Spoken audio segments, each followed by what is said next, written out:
السلام علیکم۔ بسم اللہ الرحمن الرحیم۔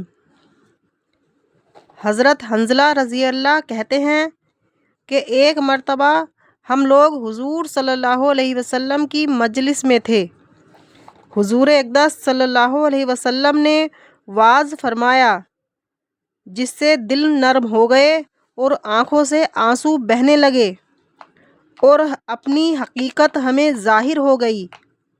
حضور صلی اللہ علیہ وسلم کی مجلس سے اٹھ کر میں گھر آیا اور بیوی بچے پاس آ گئے اور کچھ دنیا کا ذکر تذکرہ شروع ہو گیا اور بچوں کے ساتھ ہنسنا بولنا، بیوی کے ساتھ مذاق شروع ہو گیا اور وہ حالت جاتی رہی جو حضور صلی اللہ علیہ وسلم کی مجلس میں تھی۔ یکایک خیال آیا کہ میں پہلے سے کس حال میں تھا، اب کیا ہو گیا؟ میں نے اپنے دل میں کہا کہ تو منافق ہو گیا کہ ظاہر میں حضور اقدس صلی اللہ علیہ وسلم کے سامنے تو وہ حال تھا اور اب گھر میں آ کر یہ حالت ہو گئی۔ میں اس پر افسوس اور رنج کرتا ہوا اور یہ کہتا ہوا گھر سے نکلا کہ حنظلہ تو منافق ہو گیا۔ سامنے سے حضرت ابوبکر صدیق رضی اللہ تشریف لا رہے تھے۔ میں نے ان سے عرض کیا کہ حنظلہ تو منافق ہو گیا۔ وہ یہ سن کر فرمانے لگے کہ سبحان اللہ، یہ کیا کہہ رہے ہو؟ ہرگز نہیں۔ میں نے صورت بیان کی کہ ہم لوگ جب حضور صلی اللہ علیہ وسلم کی خدمت میں ہوتے ہیں اور حضور صلی اللہ علیہ وسلم دوزخ اور جنت کا ذکر فرماتے ہیں تو ہم لوگ ایسے ہو جاتے ہیں گویا وہ دونوں ہمارے سامنے ہیں، اور جب حضور صلی اللہ علیہ وسلم کے پاس سے آ جاتے ہیں تو بیوی بچوں جائیداد وغیرہ کے دھندوں میں پھنس کر اس کو بھول جاتے ہیں۔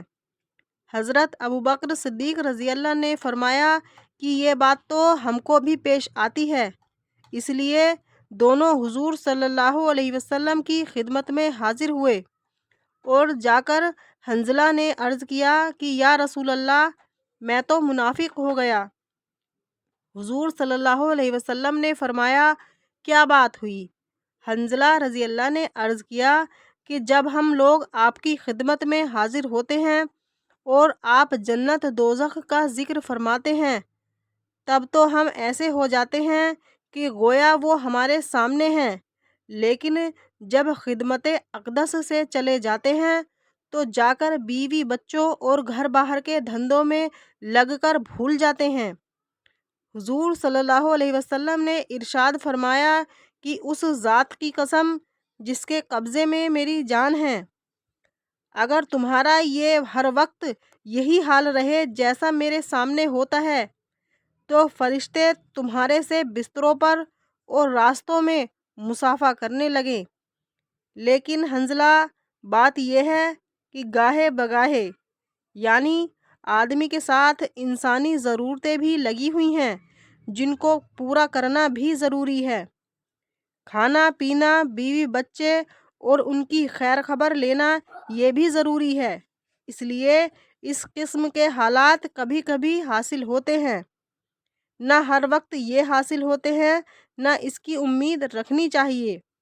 یہ فرشتوں کی شان ہے کہ ان کو کوئی دوسرا دھندا ہی نہیں، نہ بیوی بچے، نہ فکر معاش، نہ دنیاوی قصے، اور انسان کے ساتھ چونکہ بشری ضروریات لگی ہوئی ہیں اس لیے وہ ہر وقت ایک سی حالت پر نہیں رہ سکتا۔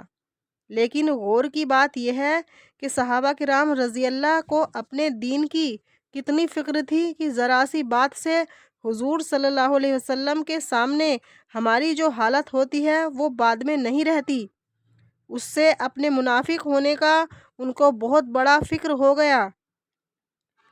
عشق است و ہزار بدگمانی، یعنی عشق جس سے ہوتا ہے اس کے متعلق ہزار طرح کی بدگمانی اور فکر ہو جاتی ہے۔ بیٹے سے محبت ہو اور وہ کہیں سفر میں چلا جائے، پھر دیکھیے ہر وقت خیریت کی خبر کا فکر رہتا ہے، اور جو یہ بھی معلوم ہو جائے کہ وہاں طاعون یا فساد ہو گیا ہے، پھر خدا جانے کتنے خطوط اور تار پہنچیں گے۔